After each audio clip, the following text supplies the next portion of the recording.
Nama saya Sayyidiman Suryo Hadiprojo.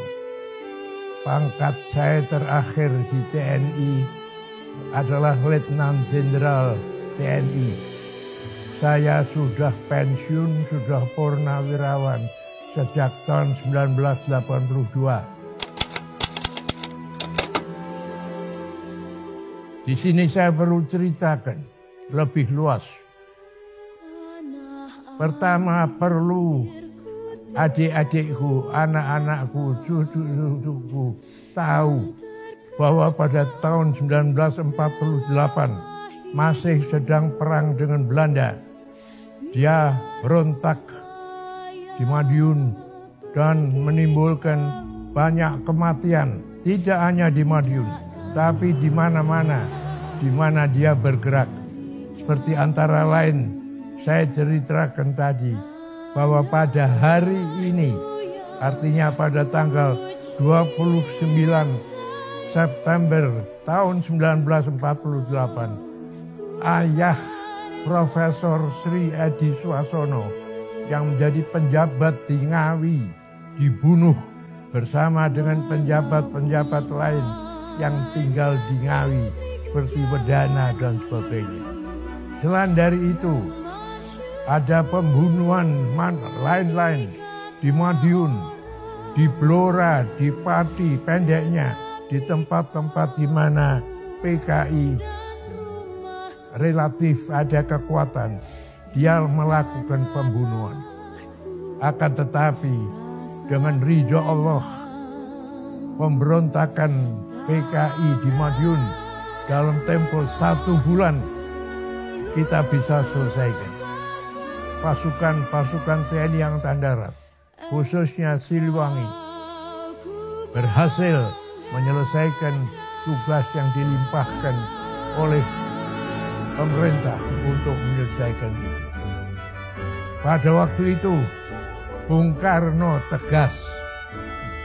Ketika pemberontakan dimulai, Bung Karno menanya kepada rakyat, rakyat memilih Soekarno atau Musso?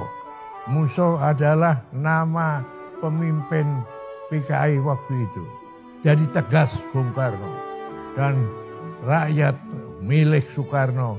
Dan Soekarno menang. Sehingga kita dengan cepat dapat mengakhiri, menyelesaikan pemberontakan Madiun itu. Jadi oleh karena itu, memang di masyarakat Indonesia ada rasa penolakan, bahkan di kalangan Islam banyak kebencian oleh karena PKI seringkali melakukan gangguan pada pondok pesantren dan lain-lain.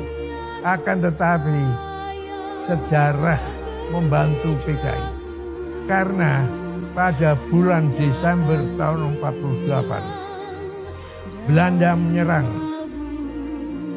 Dan ketika Belanda menyerang, masih ada unsur-unsur PKI yang belum kita likuidasi.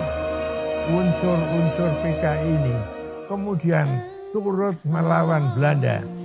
Dan oleh karena itu, oleh Republik khususnya Pak Gatot Subroto sebagai Gubernur Militer Jawa Tengah memaafkan mereka dan melakukan pemberontakan dan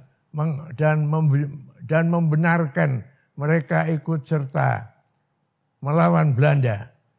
Jadi oleh karena itu PKI boleh dibilang selamat ketika setelah dia berontak di Madiun. Memang pemimpin-pemimpinnya seperti Musso, Amir Syarifuddin, Maruto Darusman, ini semua mengalami karena ketangkep. Mereka semua kita hukum mati. Maka tetapi masih banyak yang selamat.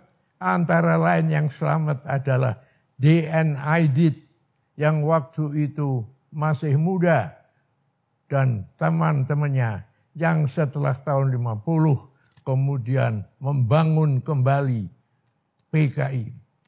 Dan mereka berhasil karena mereka kemudian dibantu oleh Uni Soviet dan Republik Rakyat Cina yang waktu itu juga sedang dalam perang dingin dengan blok barat.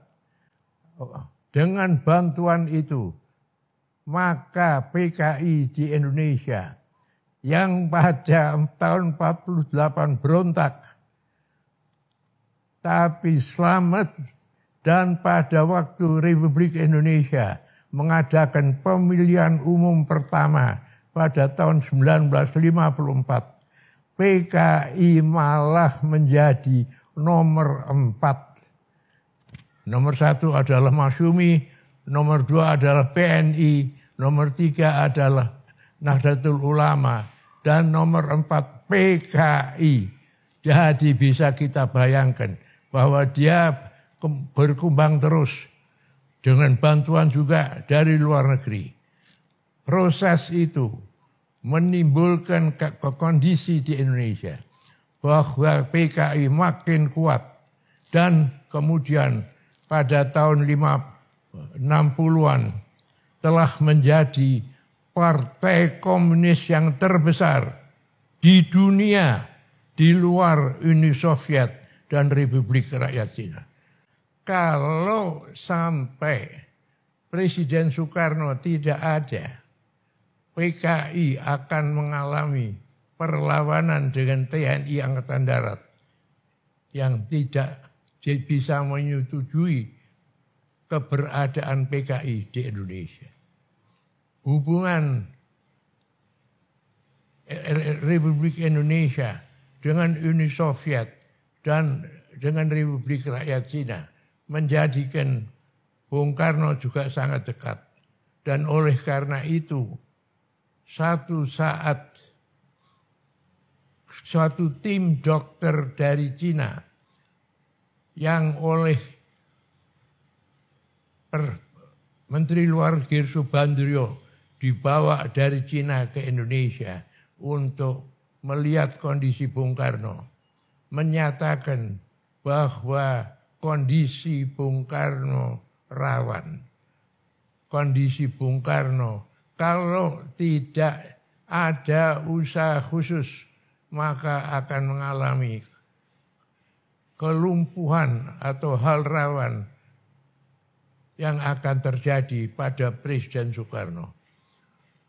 Tentu ketika mendengar ini, pimpinan PKI dan pimpinan Republik Rakyat Cina waspada dan mengambil tindakan-tindakan dan merasa perlu mengambil tindakan-tindakan agar supaya tidak terjadi PKI dihancurkan oleh TNI Angkatan Darat.